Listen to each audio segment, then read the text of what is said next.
Tara, nandun pa sila kayo makatambay oh. Kaya naman pala, maaga pa eh. Huwag na tayo tumambay, diretso pasok na tayo. Tara Tin, tambay muna tayo. Maaga pa naman eh. Tsaka nandun naman sila Kim. Alam mo Nel, kung ba't ayaw ni Justin tumambay, nandun kasi yung jowa ni Kikay. O Pongpong, ano naman yung sinasabi mo? Eh ayoko na nga tumambay, tinatamad ako. Gusto ko nang pumasok. Sipag ah, nakakapanibago ah. Sige nga, kung dito to sinasabi ni Pongpong, tambay tayo doon. O sige, para wala lang kayo masabi. Tara! Tara. Ron, baka naman pwedeng tumabi ka sa akin. Sige, Kikay. Ngunit mayroon kang ibang minamahal, kung kaya ako'y di mo pinapansin. Justin! Ano ba nangyari sa'yo? Wala pa kanina, iba na kilos mo ah. Umaming ka nga sa amin. Ang totoo niyan, Junel. Selos talaga ako kay Kikay. Hindi ko nga alam eh. Ano, Justin? O nakita mo pala kay Kikay, nagsiselos ka kaagad. E di ibig sabihin, nalabat percent ka talaga sa kanya. Parang ganun na nga siguro. Wala to si Justin. Tinamaan agad. Ang masama doon, sa may merong jowa pa. Tama na yan, Nel. Tara na, uwi na tayo. Ngunit mayroon kang ibang minamahal, kung kaya ako'y di mo pinapansin.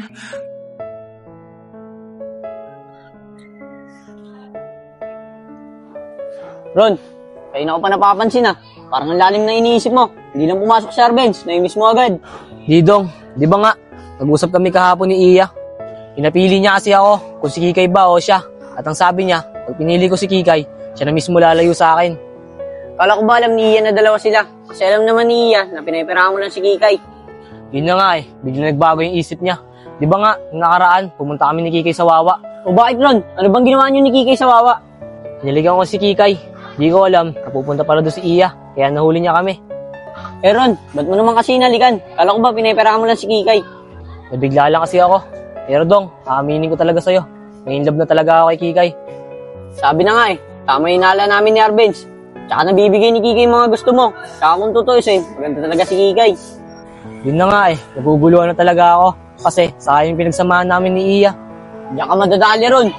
Kaya pag-isipan mo mabuti kung sino pipiliin mo sa kanilang dalawa. Dong, siguro, iiwasan ko muna ngayon si Kikay. Tara, huwag tayo pumasok para di ko makita si Kikay. Sige, total, wala naman si Arbenz. Doon na lang tayo tumambay sa may bagong palengke. Tara. Tin, mukhang masaya ka ngayon ah. Oo naman, Nel. Kasi napag-isip-isip ko na wala na ang pag-asa kay Kikay. Tingin ko naman na masaya na siya sa jowa niya. Kaya magiging masaya na lang din ako para sa kanya. Tama yan Tin, maging masaya ka na lang para kay Kikay. Total, bago mo lang siya nakilala.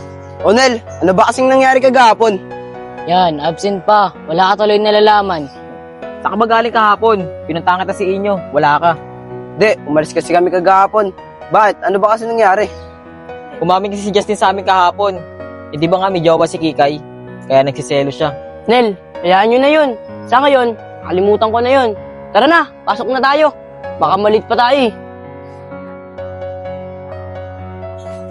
Oh, ay pala si Kim tsaka si Kikay eh. Tara, sabay na natin.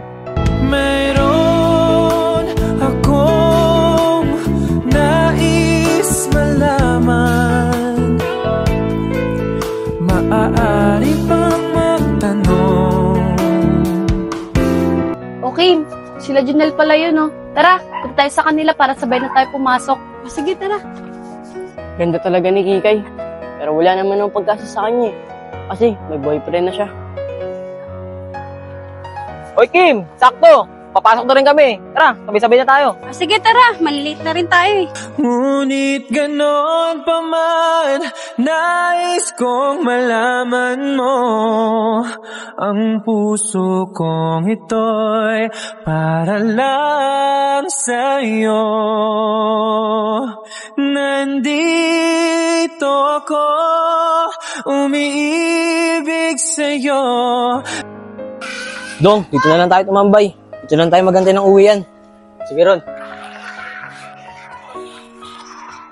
Ron, ba't di pumasok sa Arbenz? Sana kasama natin siya dito tumambay. Di ko nga alam dun eh. Baka may ginagawa na sa kanila, kaya di nakapasok. Ah, ganun ba? Ron, magkano ba pera mo dyan? 60 na lang pera ko dito, Dong. Sakto, may 50 pa ako dito. Tara, pumunta tayo sa bilyaran, maglaro tayo. Tara, tara.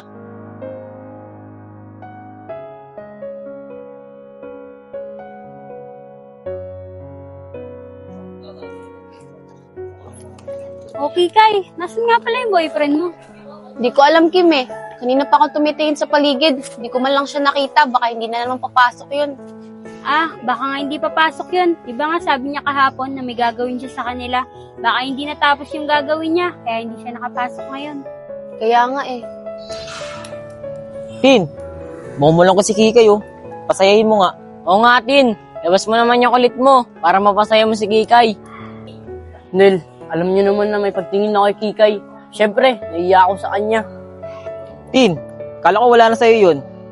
Kung ipapakita mo lang sa kanya na nahihiya ka, lalo ka lang mailab sa kanya. Isipin mo na lang, magkakaibigan tayo. Oo nga, Tin. Tama si Janelle. Sige, isipin ko na lang na matagal na natin siya naging kaibigan. Sige, ako nang bahala. Nakausapin ko na siya.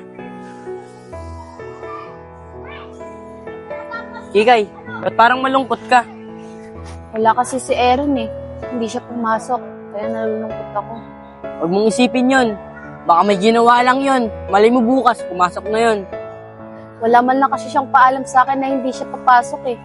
Kaya nag-aalala ako sa kanya. Ano? Nag-aalala ka sa boyfriend mo? Alam mo ba, mas nag-aalala ako pag malungkot ka. Alam mo bang matagal na kitang iniibig? Joke lang. Ikaw talaga. Palabiro ka pala, Justin. Oy, Kikay, joke lang yun ah. Ayoko kasing malungkot ka, kaya pinapatawa kita. Alam mo naman, kaibigan kita eh. Ngunit mayroon kang ibang minamahal. Kung kaya ako'y di mo pinapansin. Alam ko naman yung Justin eh. Salamat ah.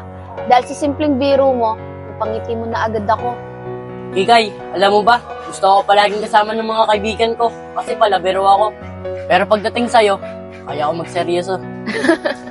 Alam ko na yan. Biro na naman. Pero totoo yan. Ngunit ganon pa man, nais kong malaman mo. Ang puso kong ito'y para lang sa'yo. Ha, Justin? Wala. Ikaw talaga. Labiro ka.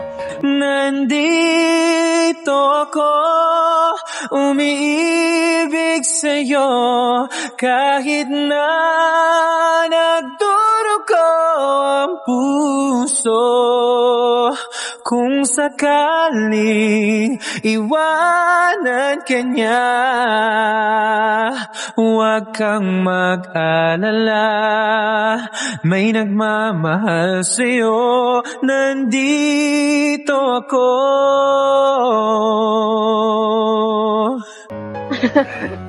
Uy, Kikay, mukhang close na agad kayo ni Justin ah. So kasi si Justin, napakapalabiro, napakakulit din. O paano? Tara, anong oras na oh? Pasok ko tayo. Sige, tara na.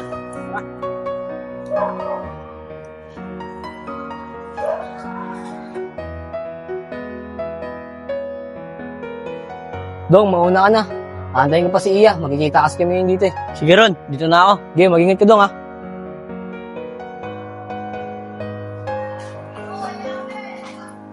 Guys, maaga pa naman eh. Hanap kaya tayo ng magandang tambayan. Nakakasawa na kasi rito eh. Tara Kim, dun tayo sa may tagpos, sa may bagong palengke. Maganda ba doon? Oo Kim, maganda dun. Tara! Sige, tara, punta tayo.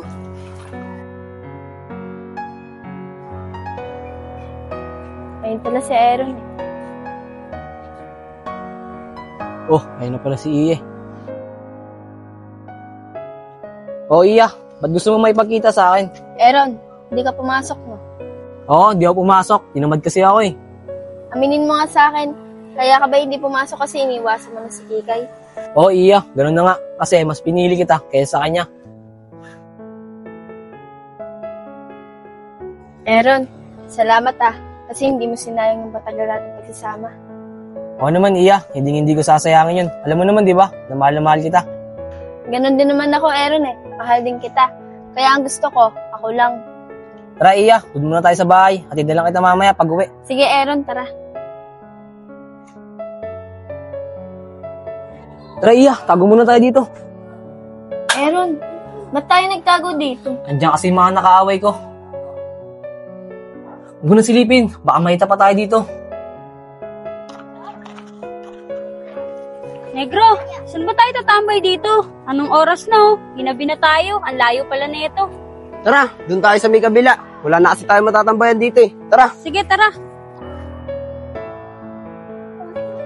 Tara na, Iya. Wala na sila.